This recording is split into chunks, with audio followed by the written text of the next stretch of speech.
Have you ever walked into a room and just felt that something was wrong? Not because of anything you could see or hear, but because the very air felt off. You could sense the tension between two people before they even stopped smiling. You could predict a painful outcome weeks before it happened, and when it finally did, nobody remembered you tried to warn them. You find yourself reading people's true intentions like they're written on their foreheads. But when you dare to speak that truth out loud, you're the one who gets called paranoid, too sensitive, or accused of overthinking. If this sounds familiar, then you know this isn't just a gut feeling. It's like living in a state of constant conflict between what you know deep in your bones and what the world around you is willing to admit is real. The famous psychoanalyst Carl Jung had a name for this, but he didn't call it a gift. He saw it as a profound burden, one so heavy it could risk fracturing a person's psyche. You see, you don't just live in one world, you live in two. There's the world on the surface, the one everyone else sees and pretends is the only reality. And then there's the world beneath it, the one where unspoken truths fester, where anxieties scream in silence, and where reality doesn't wait for proof to be real. The great challenge of your life is learning how to carry the truth of that second world without letting it burn you alive from the inside out. This isn't just some quirky personality type. For you, this is a matter of survival. And today, we're going to explore the very territory Jung warned that no one should ever enter alone. It doesn't start with a theory or a textbook definition. It starts with a feeling. A quiet, persistent feeling that something is different. Maybe it began in childhood. You're a little kid, sitting in a living room full of adults. On the surface, everyone is laughing and talking, but you can feel the anger simmering under your uncle's forced smile. You can hear the arguments that are going to erupt in the car on the way home, long before anyone has even raised their voice. You might only be 7 years old, but you're carrying the emotional weight of someone who's 70. Then come the dreams. Not the fun, nonsensical dreams about flying or falling. You have dreams that feel like previews. You dream of a friend's breakup, and a week later, it happens. You have a sudden, sharp feeling of loss, and then the phone rings with bad news. No one ever told you this was possible. No one warned you how incredibly painful it would be to feel so much, especially when most of those feelings don't even belong to you. At first, you probably assumed everyone experienced the world this way. You thought it was normal to sense the emotional storm brewing in a perfectly calm room. You believed everyone could look at a smiling face and see the heartbreak hiding just behind the eyes. But slowly, painfully, you started to realize that wasn't the case. You'd try to explain what you were sensing, and you'd be met with blank stares or skepticism. People would label you too intense, too emotional, just too much. Your family might have dismissed it as an overactive imagination. Your teachers might have called it a lack of focus. Your friends probably just laughed it off. So what did you do? You learned to hide it. You learned to keep quiet. And that's the moment the real isolation begins. This is where you start to split yourself in two. The normal you who smiles and nods and pretends not to see, and the real you who lives in a secret, inner world, constantly decoding the hidden architecture of every single moment. This experience is so common for a specific type of person that Carl Jung gave it a name: the intuitive introvert. According to Jung, these are individuals who perceive the world not primarily through their external senses, taste, touch, sight, but through a quiet, powerful inner knowing, a direct line to the unconscious. You don't operate on logic or external proof. You receive information in its raw, unfiltered state, through symbols, gut feelings, dreams, and energetic shifts. You're not analyzing the world, you're absorbing it. Jung didn't believe we were born as blank slates. He proposed that we come into this world with psychic blueprints, pre-existing maps that determine how we think, feel, and perceive reality. One of the rarest and most misunderstood of these blueprints was that of the intuitive introvert. To understand this, we have to look at his theory of psychological functions. He said every person's psyche uses 4 main tools to navigate life: thinking, feeling, sensation, and intuition. Most people are dominant in sensation. Their reality is anchored in the physical world, what they can see, touch, hear, and measure. For them, truth is what is concrete and verifiable. If you can't prove it with facts and data, it might as well not exist. But that's not you. Your dominant, most natural function is introverted intuition. And this is the key. Jung described this as a perception that is not based on external experience at all. Instead, it's a perception via the unconscious. This means you don't just perceive what is, you perceive what underlies what is. You don't see the behavior, you see the motive behind it. You don't hear the words, you feel the energy behind them. You don't just see the event, you sense the unseen forces that are shaping it. While everyone else is asking, "What happened?"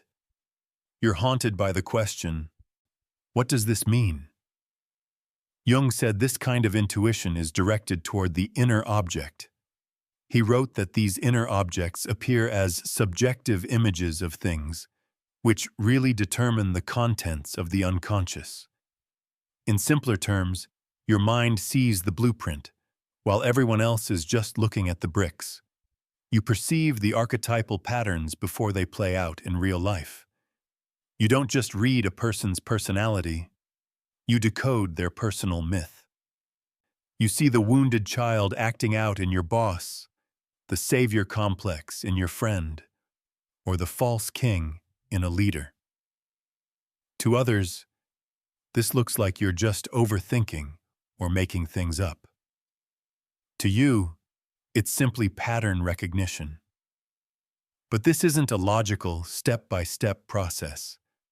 It arrives suddenly, like a dream you can't shake, a sentence that feels heavy with hidden meaning, or a single glance that tells an entire story. This is the incredible gift. But it's also precisely where the danger begins, because while intuition is your superpower, your weakest, most neglected function is sensation, your connection to the physical, to the here and now.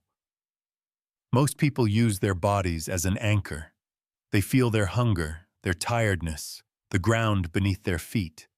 They are grounded in physical presence. But the intuitive introvert tends to float above the scene.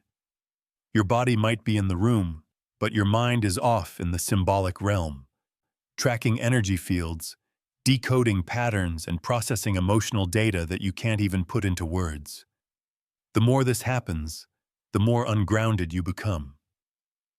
Jung warned that without a strong connection to the physical world, the intuitive introvert becomes detached not just from other people, but from reality itself. You start to drift away into a world of pure abstraction and symbolism. You might forget to eat, lose track of hours at a time, or feel completely disconnected from your own body. You start to wonder, what's real and what's just in my head? Because your inner world has become far more vivid and compelling than the one right in front of you. And that feeling isn't a sign of madness. It's the price you pay for seeing too much, too deeply. The more you live in the world of symbols, the more you lose your anchor, your gravity, your connection to the stabilizing force of sensation that simply says, "You are here. This is now. This is real." Without that anchor, your gift begins to mutate. Your insight spirals out of control, and what once felt like a blessing starts to feel like a storm you can no longer navigate. It doesn't happen overnight. It's a slow, quiet drift. One day, you just start noticing things that make other people uncomfortable. You'll walk into a meeting at work, and you can just feel the unspoken conflict, the hidden agendas, the roles everyone is playing. Someone's laughing a little too loudly to cover their insecurity. Someone else is hiding a major problem behind a confident smile. In the beginning, you might have tried to speak up, to point out the elephant in the room, but you learned quickly what happens when you do that. They look at you like you're the one who ruined the moment, the one who broke the fragile peace. So you stopped. You learned the 3 unofficial rules that almost every intuitive introvert ends up living by. Smile, nod, and pretend. You become a master actor. You learn to match their energy, to mirror their conversational rhythm, to talk about the weather or last night's game while you are silently mapping the invisible fractures in their psyche. Because you learned the hard way that if you reveal too much of what you see, they get scared. If you see too deeply into their core, they run. If you pull back the curtain on what's really going on beneath the surface, they'll call you intense, dramatic, or paranoid. So you keep it all locked inside. This forces you to live a split reality. One foot is firmly planted in their world, the world of small talk, social rituals, and polite handshakes. But the other foot is drifting deeper and deeper into the symbolic realm, the world of archetypes, emotional undercurrents, and unseen motives. You are living between 2 worlds, and the strain of it is immense. To everyone else, you probably look calm, quiet, maybe a little distant or aloof, but on the inside, it's absolute chaos. You're carrying the ambient grief of strangers you pass on the street. You're holding secrets that people haven't even admitted to themselves, let alone said out loud. You're picking up on warning signs that no one else can read. And it's not poetic or romantic. It's just plain exhausting. You end up feeling profoundly lonely, even when you're in a crowded room. You feel empty in conversations that skim the surface, and spiritually starved in a culture that seems obsessed with noise and distraction. And the worst part isn't even that people misunderstand you. The worst part is that you start to misunderstand yourself. You begin to question if you even belong in this world at all. Carl Jung saw this exact pattern. He wrote that the intuitive introvert often becomes a complete enigma to the people around them because their inner reality is so rich, so complex, and so tuned in to forces beyond the immediate physical world that they might as well be speaking a different language. You're not being antisocial. You're just operating on a different frequency. You're thinking in metaphors while they're arguing about facts. You're feeling shifts in energy while they're chasing quarterly goals. And after a while, you realize this isn't just a phase or a mood you're in. This is the very architecture of your mind.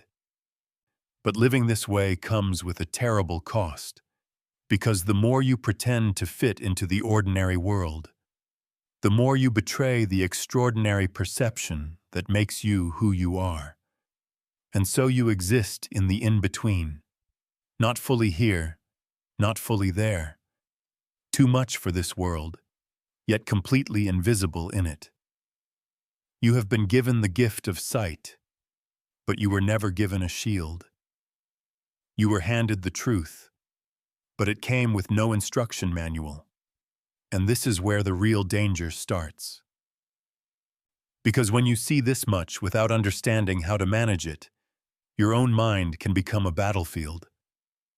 Jung spent decades studying what happens to people in this state, and he discovered 3 specific psychological traps.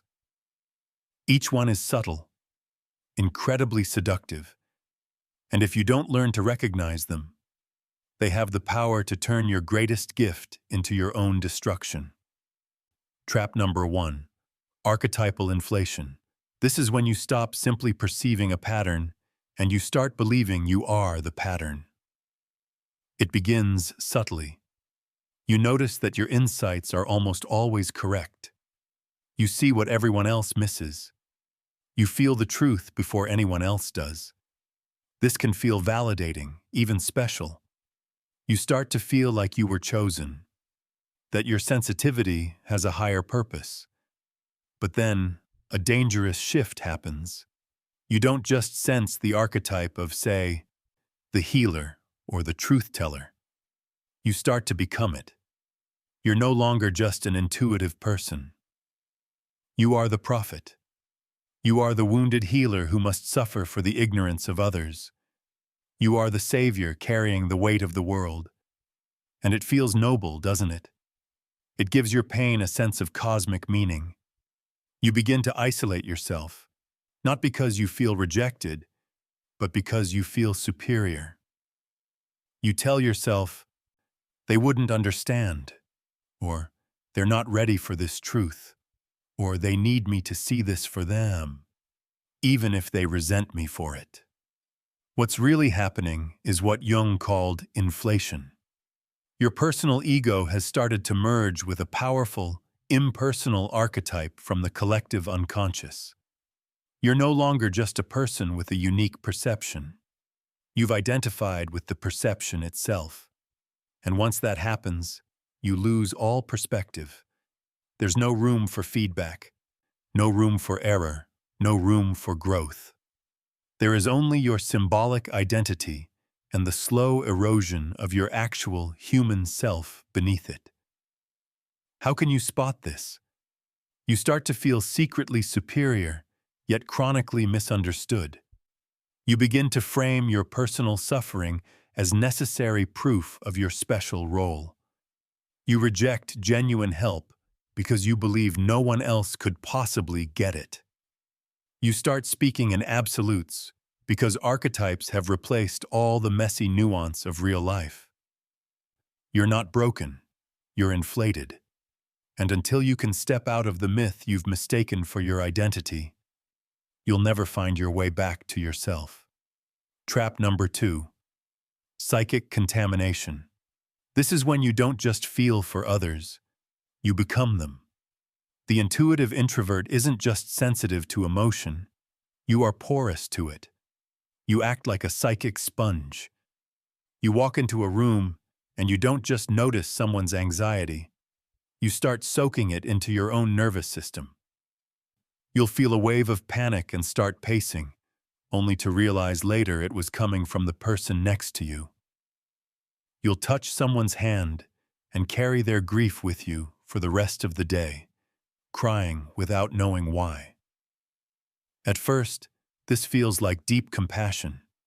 You think you're helping, holding space, being a good friend or partner. But over time, you start to disappear. Your psychological boundaries dissolve completely.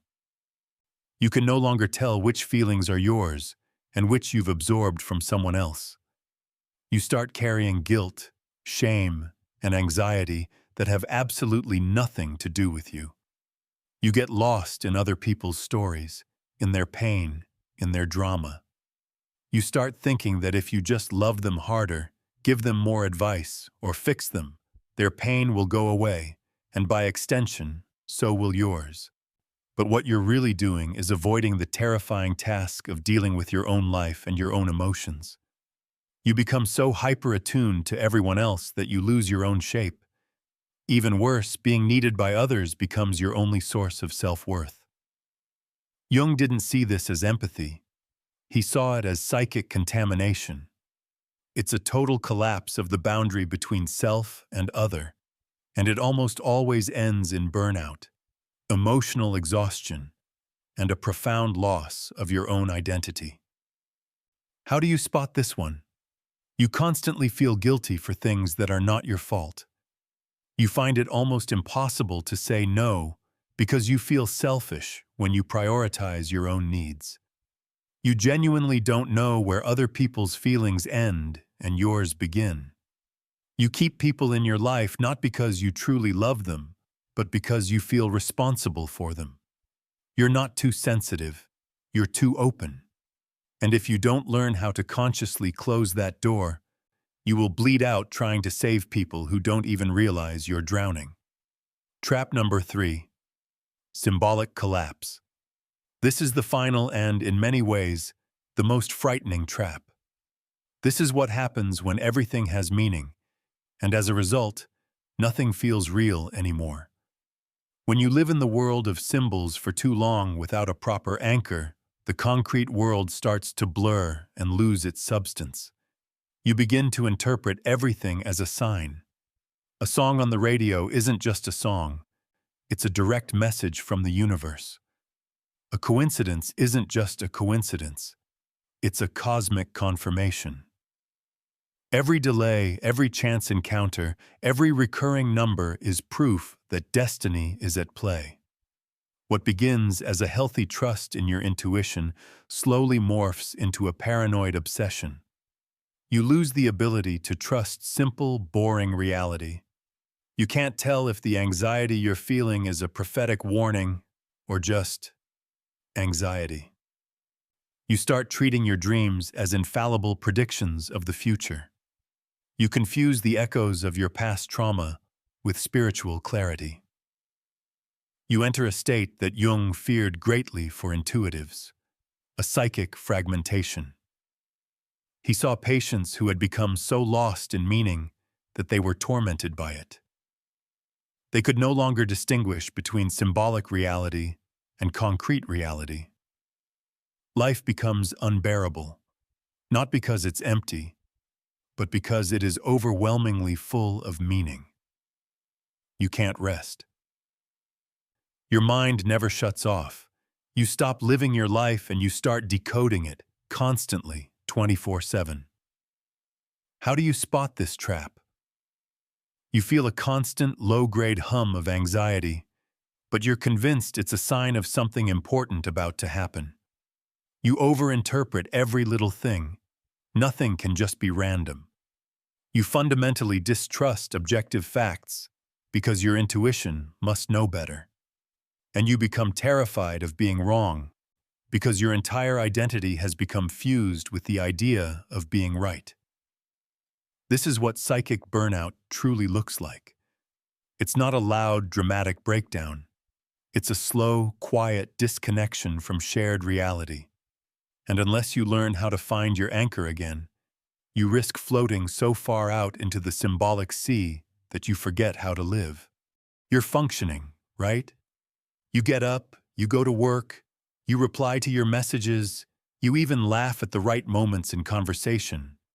From the outside, no one would ever suspect that anything is wrong.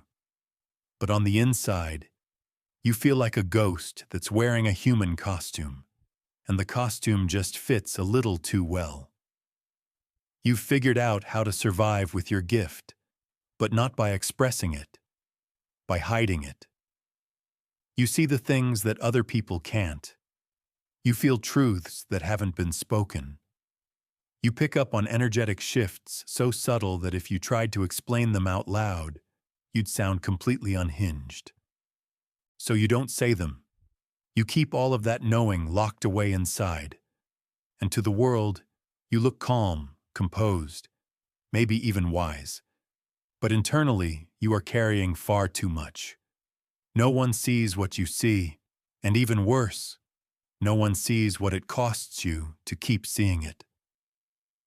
This is what it's like to live a double life. On the outside, you're playing the part of the person people expect you to be. But on the inside, you are the seer, the decoder, constantly absorbing and processing a reality that nobody around you is even aware exists. And after years of this, it starts to wear you down. You feel isolated, even when you're in a loving relationship. You feel disconnected, even in your closest friendships. You are surrounded by people, yet you feel utterly alone in your actual experience. This is what we can call stage 2, the psychic no man's land. Jung warned about this stage, not because it's loud and dramatic, but because it's silent. The world doesn't see that you're suffering. You're not having a meltdown. You're just slowly fading. This is where most intuitive introverts get stuck, because on the surface it's manageable. You've perfected the mask. You've mastered the art of feeling everything while reacting to nothing. You've learned how to pretend to be normal, but the internal price you pay is enormous. You start to forget how to speak your own truth. You begin to second-guess your own perceptions. And somewhere along the way, you convince yourself that this is just the price of being gifted. But that is the biggest lie of all.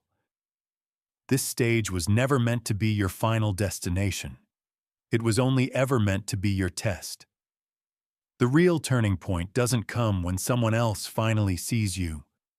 It comes when you decide that your own perception is worthy of being carried with care, not hidden away in shame. Because the truth is, you can't unsee what you've seen. You can't unfeel what you feel. But you can learn to carry it differently. Not as a crushing burden that breaks you, but as a guiding truth that transforms you. And that is what stage 3 is all about. Not just surviving who you are, but learning how to integrate your gift so that it finally serves you, instead of swallowing you whole. Most people never make it here. They either drown in their perception or they shut it down completely. But if you've survived stage 2, if you have made it through the isolation, the psychic traps, and the emotional chaos, then there is another path available. Not a path that numbs your gift, but one that teaches you how to wield it without letting it consume you. This is integration. It is the return of your power, but this time it's rooted, contained, and consciously directed. You don't stop being intuitive. You start being sovereign. And to get there, you have to master 3 practices that Jung believed were absolutely essential for people like you. Practice number 1, reclaiming the body, the sensation practice. Your intuition lives in the abstract symbolic realm, but your survival lives in the physical. Your powerful insights need a safe container, and your body is that container. The more you can ground yourself in physical sensation, touch, movement, taste, rhythm, the more stable and less chaotic your inner world will become. As we talked about, intuitive introverts often have a weak, underdeveloped connection to sensation. You float, you dissociate, you get so lost in the world of meaning that you forget what it feels like to just be present. But sensation isn't the enemy of intuition. It's the anchor. It is your nervous system's way of saying, you're here, you're alive, you're safe. You need to build this muscle. Simple practices can make a world of difference. Go for a walk, and instead of letting your mind wander, focus on the feeling of your feet hitting the pavement. Cook a meal and consciously pay attention to the smell of the spices, the texture of the vegetables, the warmth of the stove. Do some gardening and feel the soil under your fingernails. Practice breath work, using the simple act of inhaling and exhaling to pull yourself back from a mental spiral. Even something as simple as a cold shower can jolt you out of the abstract and back into the here and now. This isn't about rejecting your intuition. It's about building a strong foundation so you can hold the power of what your intuition brings you without getting overwhelmed. Practice number 2, translating the vision, creative and verbal expression. Jung famously said we must give form to the formless. The things you see are not meant to stay trapped inside of you. If you don't give them an outlet, they will rot. They will fester.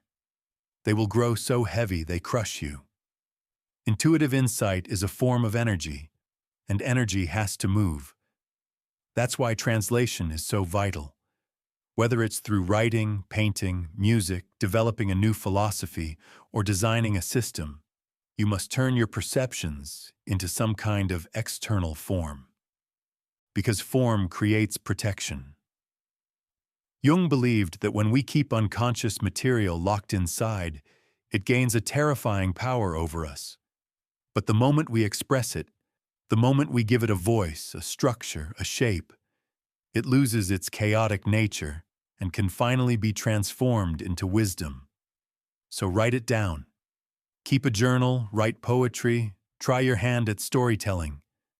Paint, even if it's just abstract colors that represent a feeling. Find a way to teach or share your ideas and frameworks with others. You don't have to explain every single detail of your perception. You just have to express it. And when you do, something miraculous happens. You become a bridge between the invisible world and the visible one. Expression isn't just a hobby. For you, it is a survival mechanism. It's your pressure release valve. Practice number 3. Building energetic boundaries, conscious permeability. Your sensitivity is not a weakness. It is a highly advanced signal system, but it only works in your favor if you learn how to control the volume dial. This is perhaps the most advanced skill to learn, because you don't just need protection from the outside world. You often need protection from your own unfiltered perceptions. You absorb people, you feel too much, you merge, you vanish into their pain. Integration doesn't mean becoming numb or building a wall. It means becoming conscious of when you open yourself up and when you close yourself down. Jung called this conscious permeability. You choose when to let the information in and when to shut the door. How do you do this? You can start with simple visualization rituals. Before you walk into a chaotic environment like a crowded mall or a tense family gathering, take a moment to visualize a shield of light or a protective bubble around you. After a particularly draining conversation, create a closing ceremony. Go wash your hands and imagine you are washing away any energy that isn't yours. Light a candle and symbolically release what you've picked up. Use journaling as a filter. Write down all your insights and then go back and try to label them. Is this a true intuition, a projection of my own fear, an echo of my anxiety, or just a random pattern? This practice of sorting helps you reclaim your own center. The goal isn't to block everything out. The goal is to filter it, so you can let in what is true and release what is just noise. This is what integration looks like. You can sense what someone else is feeling without confusing it for your own emotion. You can see deeply into another person's wound without making it your responsibility to heal them. You can be open without being empty. You can be sensitive without being shattered. You become the eye of the storm. Not because the storm goes away, but because you have finally stopped identifying with the lightning. You saw too much. You felt too deeply, and you carried what others couldn't even name. And yes, you paid a price for it. But here is the final truth you must understand. You were never broken. You were being initiated. Not into some fantasy, but into the raw, brutal, and beautiful reality of what it means to be an intuitive soul in a world that praises the surface. Carl Jung never saw you as damaged. He saw you as a bridge, a rare kind of person born to walk between worlds, the conscious and the unconscious, the visible and the invisible. But a bridge must learn to hold its own weight. Insight without structure becomes suffering. Sensitivity without boundaries becomes collapse. This journey was never about getting rid of what you feel. It was about learning how to hold it. So the real question is, which stage are you in? Are you just now discovering your gift? Are you drowning in it? Or are you finally ready to integrate it? To stop just surviving your depth and start truly living through it? Because your voice is the map that someone else is desperately waiting for. Speak it, write it, share it, even if your hand is shaking. You were never meant to stay hidden. You were meant to be a mirror. Not for what is easy to see, but for the truth that was always there, waiting to be revealed. You are not cursed. You are called. And now you must answer.